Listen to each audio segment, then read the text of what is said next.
नमस्कार, मैं हूँ संतोष राजपूत और आज की पोएम है an elegy written in a country churchyard. Country का मतलब है गांव या देहात। किसी गांव के चर्चयार्ड में लिखा गया एक शोक गीत। एलिजी का मतलब होता है एक शोक गीत। और चर्चयार्ड चर्च के आसपास का क्षेत्र जिसमें क्रिश्चियंस लोग अपने पूर्वजों की कब्रें बनाते हैं। इस पोएम के पोइट हैं थॉमस ग्रे, जिनका जन्म 1716 में हुआ था और डेथ हुई थी 1771 ईस्वी में। ये एक ऑगस्टन एज के पोइट हैं। ज़्यादातर ये अपनी कविताएं क्लासिकल थीम्स पर लिखा करते थे। इनको सन 1757 में पोइट लॉरेटशिप की उपाधि प्रदान की गई थी, लेकिन इन्होंने उसे अस्वीकार कर दिया था। इस पोएम का टाइप, जैसा कि पोएम के टाइटल से ही स्पष्ट हो रहा है, उसमें लिखा हुआ है एन एलिजी। तो इसका टाइप है एलिजी। एलिजी क्या होता है? A sad song that is mourned on the death of someone near and dear. मतलब किसी परिजन की मृत्यु पर लिखा गया एक शोक गीत। इस पोएम की theme lamentation on the death of unrecognised and uncelebrated forefathers of the poor villagers. मतलब गरीब ग्रामीणों के पूर्वजों पर लिखा गया एक शोक गीत, जिसमें उनके पूर्वज जीवन पर्यंत बिना किसी पहचान के ही बने रहे और इसी प्रकार से बिना किसी पहचान के ही इस दुनिया से हमेशा हमेशा के लिए विदा हो गए। इस पोएम की राइमिंग स्कीम है ए बी। इस पोएम में फिगर ऑफ स्पीच प्रयोग किए गए हैं। Transferred epithet, onomatopoeia, personification. Transferred epithet का मतलब है कि कोई कथन किसी दूसरे पर टाल करके कहा गया हो। इस पोएम का छंद यानी मीटर है आयम्बिक पेंटामीटर।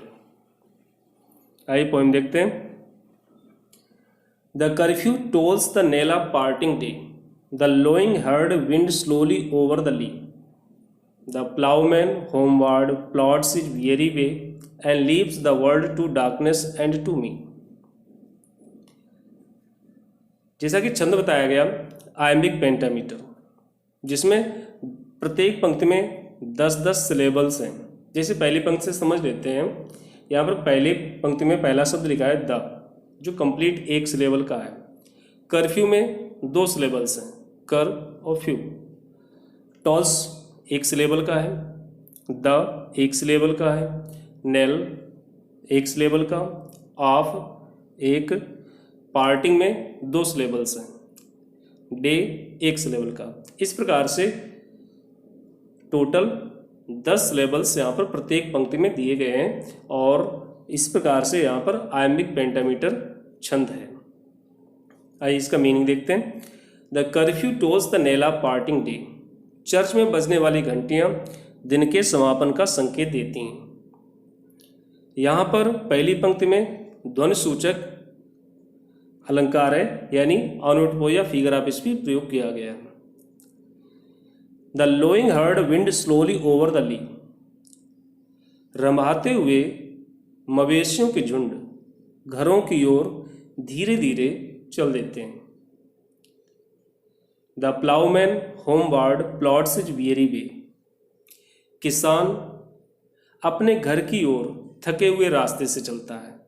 अब यही यहाँ पर transferred epithet figure of speech है। एक्चुअली दिन भर परिश्रम किया है किसान ने, तो थका हुआ है किसान, लेकिन यहाँ पर वे यानी रास्ते को वियरी बताया, थका हुआ बताया है। अब व्यक्ति थका हुआ था, लेकिन व्यक्ति को थका हुआ ना बता करके रास्ते को थका हुआ बताया, तो थकना ट्रांसफर कर दिया गया है रास्ते पर।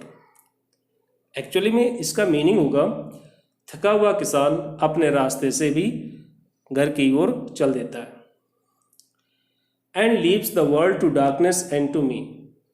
और इस संपूर्ण संसार के लोग अंधकार को और मुझे अकेला छोड़ करके जा रहे हैं। शाम का समय है। पोइट गांव के चर्चयार्ड में खड़ा हुआ है और शाम के वक्त चर्च में घंटियां बज रही हैं जो दिन के समापन का संकेत देती हैं। तो जो भी जहाँ कहीं भी कार्य कर रहा था वे सब अपने अपने घरों की तरफ जा रहे हैं। जैसे मवेशी घर की तरफ जा रहे हैं, किसान जो दिन भर परिश्रम करता रहा था वो भी अपने घर की तरफ जा रहा है। अब कब्रिस्तान में केवल पोएट है और अंधकार है। अगला स्टेंजा देखते हैं। Beneath those rugged elms that you trees said. Elms और यू ये दो वृक्षों के नाम हैं। बीनीथ का मतलब था नीचे, रग्ड खुरदरे। उन खुरदरे एल्म और यू वृक्ष की छायाओं के नीचे। वेयर हीप्स जहाँ पर उगी हुई है द टर्फ। टर्फ का मतलब होता है सूखी घास। इन मैनी मोल्डिंग हीप कई एक ध्वस्त ढेरों पर सूखी घास उगी हुई है। Each in his narrow cell for ever laid. प्रत्येक इन सकरी सी कोठरियों में हमेशा हमेशा के लिए लेटे हुए हैं। The rude forefathers of the hamlet sleep. Rude का शाब्दिक अर्थ होता है अभद्र, लेकिन यहाँ पर मतलब है अशिक्षित, जिनकी कोई पहचान नहीं हो सकी। फोर फादर्स पूर्वज। और हैमलेट का मतलब एक छोटा सा गांव होता है। यहाँ हैमलेट का प्रयोग जिस गांव के चर्चयार्ड का यहाँ डिस्क्रिप्शन किया जा रहा है उस गांव का नाम है स्टॉक पोगिस, जिस गांव में पोइट खड़ा हुआ है उस गांव के लिए ये हैमलेट शब्द प्रयोग किया गया। तो उस कब्रिस्तान में पोइट खड़े खड़े देख रहा है कई एक वृक्षों की छाया के नीचे कई एक ध्वस्त ऐसे ढेर हैं जिन पर सूखी घास उगी हुई है, और इन सकरी छोटी सी कोठरियों में हमेशा हमेशा के लिए बेचारे गांव वालों के पूर्वज हमेशा हमेशा के लिए पड़े हुए हैं। The breezy call of incense breathing morn, the swallow twittering from the straw built shed, the cock's thrill clarion or the echoing horn, no more shall rouse them from the lowly bed. यहाँ पर ऊपर की 3 पंक्तियों का अर्थ समझने से पहले हमें चौथी पंक्ति का अर्थ समझना चाहिए। No more shall rouse them, कोई भी उन्हें जगा नहीं सकता है। किन्हें? जो गांव वालों के पूर्वज उन सकरी छोटी कोठरियों में हमेशा हमेशा के लिए, कोठरियों से मतलब है छोटी छोटी कब्रें, उन छोटी कोठरियों में छोटी कब्रों में हमेशा के लिए लेटे हुए गांव वालों के पूर्वज इतनी गहरी निद्रा में, इतनी चिर निद्रा में सो रहे हैं कि उनको उनके आरामदायक बिस्तर से कोई उठा नहीं सकता है। कौन कौन? ऊपर कुछ चीज़ें बताई, क्या नहीं उठा सकता है। The breezy call of incense breathing morn, सुबह बहने वाली ताजी ठंडी हवा उन्हें नहीं जगा सकती है। The swallow twittering from the straw built shed, घास के तिनके से बने हुए अबाबिल पक्षी का चहचहाना भी उन्हें नहीं जगा सकता है। द कॉक श्रिल क्लेरियन, मुर्गे की तेज बांग भी उन्हें नहीं जगा सकती। और द इकोइंग हॉर्न, या प्रतिध्वनि करने वाला बिगुल भी उन्हें जगा नहीं सकता है।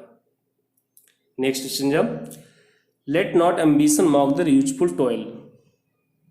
ये line personification figure of speech का एग्जाम्पल है। महत्वाकांक्षा को उनके उपयोगी परिश्रम की मजाक नहीं उड़ानी चाहिए। या महत्वाकांक्षा से मतलब है महत्वाकांक्षी लोग, लेकिन जब महत्वाकांक्षा शब्द कहेंगे तो ये पर्सोनिफाई हो रहा होगा। महत्वाकांक्षी लोगों को उनके उपयोगी परिश्रम की मजाक नहीं उड़ानी चाहिए। देयर होमली जॉयस, होमली का मतलब सामान्य, उनकी सामान्य खुशियों की मजाक नहीं उड़ानी चाहिए। एंड डेस्टिनी ऑब्सक्योर, उनके अस्पष्ट भाग्य की मजाक नहीं उड़ानी चाहिए। Nor grandeur hear with a disdainful smile, इस लाइन में भी पर्सोनिफिकेशन फिगर ऑफ स्पीच है।